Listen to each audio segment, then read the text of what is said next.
So he started to look at these people and said they were recruited, now they're moving through society and they're in positions of high power.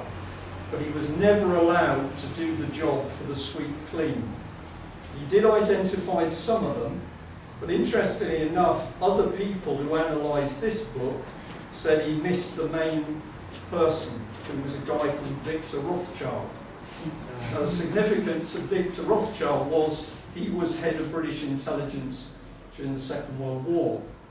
And Peter Wright actually thought he was quite a nice guy. I don't think he was a nice guy at all, because I think he was a banker doing what the bankers do, which is help stir up shit, basically. Excuse my French. Recommend this one. Anybody read this? Yeah. Fascinating book. Have you seen the film? I haven't seen the film. The Men Who Stare at Goats. And it's supposedly about people who were trying to see whether they could kill animals by staring at them. I reckon Tony Blair could do that. But when I read this, I got very, very interested, because what's being described in this book is a mixture of neuro-linguistics, neuro-linguistic programming, and something a bit extra. We could go into channeling, and some of you may consider that perfectly acceptable. I could debate it with you, but I'm not going to. But we're starting to mix tough, brutal, poorly trained American military people with how to mess around with people's brains. So when in this book they were talking about torturing Iraqis in containers, in metal containers, and they're laughing and giggling and thinking it's brilliant fun, this is unbelievably dangerous stuff, because you've got people loose who are not in their right state of mind. And I believe this is now happening with the British police, and I can prove that neuro-linguistics is being used in the training schools for the police. Okay? I'm going to hold it up, which I've never done before. It's one of Mike's books. Right? But credit where it's due, because if you go into this, Ike has been warning about a lot of this stuff, and he's been doing it for a long time. He's been ridiculed, he's been undermined. Some of the stuff perhaps is on the fringe, but is he right on the basis of what he's saying? And I think he is. I think he absolutely is. Now, this is a bit different. It's a good book, Dunblane Unburied. Anybody seen that one? It's an analysis by a lady, very brave lady, because she's been threatened and had a very hard time, because she says that the whole of the investigative process around the Dunblane massacre was total rubbish. It was a cover-up, and it was a cover-up to cover up paedophiles at the highest levels of the establishment. And that's why they put a 100 years block on any further reporting. So if you want to start to see where the dirt is in society, have a look at this one. Two more. This is an interesting one. It's a little book on Madeleine McCann by the Madeleine Foundation. When I first came across this group, I was very wary, because Madeleine McCann is a very emotive subject. And I got a little white book from them, which has now been banned, although it was published and distributed. And recently, they produced this one, and they've produced this because it contains verbatim documents that were recently released by Portuguese police.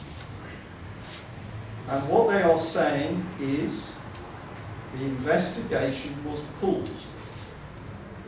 They do not blame anybody. What they're saying is the investigation into what happened to that little girl was deliberately pulled. Tony Blair got involved. Gordon Brown got involved. Sherry got involved, I think, at one stage. And a team of, I think it was 12 lawyers, was suddenly flown out on government instructions. Why? There's been lots of other children lost. Why in this case? So we're not pointing a finger at mum and dad in the book.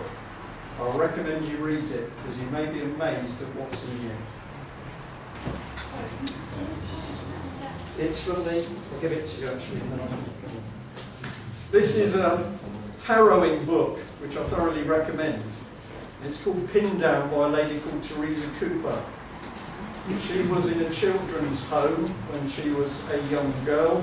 Children's home was Kendall House. It was run by the Church of England. Well done, us Christians. And she was subjected to the most appalling abuse. She was drugged senseless for days, and while she was unconscious, she was raped and buggered repeatedly. When she survived that and got out, she collected evidence. She got statements from many of the other girls and a few of the other boys incarcerated. They got their medical records, which showed they'd been given unbelievable doses of drugs, and they had the real evidence of what had taken place. They confidently went to a police station, and from that time on, her life became a nightmare. And it's taken her until this year to get a compensation payout from the Church of England, and she's written those books to try and tell people what is really going on in the background of children in children's homes. I'm going to touch on a bit of that in the talk, but that book is phenomenal. You can get it on Amazon called Pinned Down. And this one I'm focusing on a little bit, the European Union collective enemy of its member states, because it was written by a guy called Christopher Story. Has any of you heard of him? Well, he has been a phenomenal researcher into what's going on. He's done it, I will say, on the edge of intelligence stuff in the States and this country. He's produced tons and tons of paperwork and books. He, I'm going to say, died unfortunately earlier this year after suddenly becoming very unwell only weeks before somebody had been with him and he seemed okay. But this book was the book that triggered me, that started to put things together. So I'm going to just talk a bit about that. First of all, I'm going to have a swig of this. Put it out. Right. Sorry, just two little ones actually. There's lots of little pamphlets going around if you know where to dig them out. And some of these were produced back in the 1960s and 70s, but people then were warning. So that was a brilliant little booklet produced with people trying to say that the European Union is not what you think it is. And then this one was quite interesting for me. It's not produced anymore, but it's called On Target, and it's an analysis of what's happening in the world. Now there was a group of people behind this, but this little brochure was produced amongst others by an ex-army intelligence guy, and he was warning and warning and warning that what we were being told about the demise of the Soviet Union was rubbish, and it is absolute rubbish. So when we all gaily sat in front of our TV sets and the Berlin Wall came down and Germany reunited and that was the end of communism, absolute rubbish. Because in the hierarchy, in the political sphere, nothing changed. In fact, what they did in the Soviet Union is cleared out all their old military material, modernised and redeployed. And if you want instant proof that what we've all been told is a pack of lies, go and look up any of the Glasnost journalists and reporters and TV people who came to the fore soon after the wall came down, because they're all dead. They are dead or missing. And the reason for that is it is a facade. All of the systems, the KGB, the camps, everything is still in place over there. And this man, and I'm going to come on to it in the talk, brought it all home, saying what you've seen is a show. I was still serving in the Navy. I was manipulating a certain amount of intelligence material when the wall came down. So I'm at work, I'm seeing a Soviet Union, I see what it does, I see what communism is about. I go home and the BBC says the wall's coming down. That's it, communism's all over.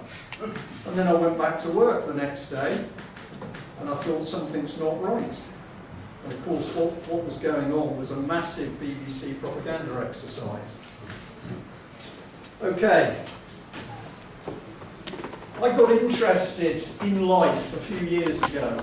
Now I know this is more recent, but it's a lady who specialises in directing porn films who was chosen to be a Liberal Democrat MP candidate for Gravesend. This is the sort of stuff that began to interest me.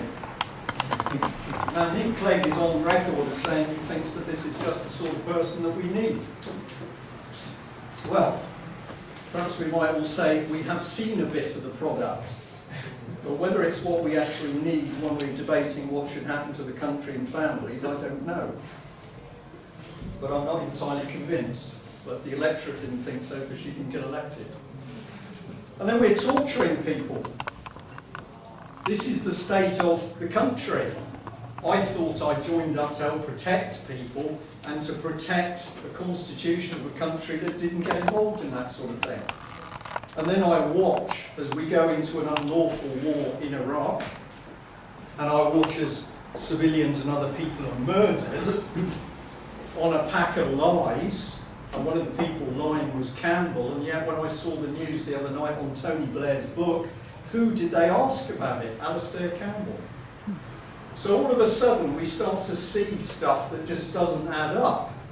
And of course some people, this happens to be an American guy, but he's proud to say, yeah, he thinks it's okay.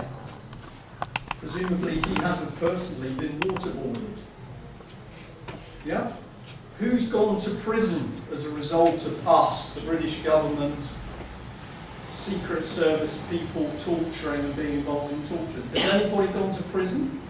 Has anybody lost their job? So it's acceptable.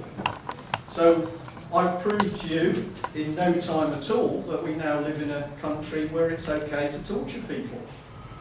And if we go back to the G20 and the police hit somebody and knock them to the ground and they die, that's acceptable because nobody's gone to prison, nobody's lost their job.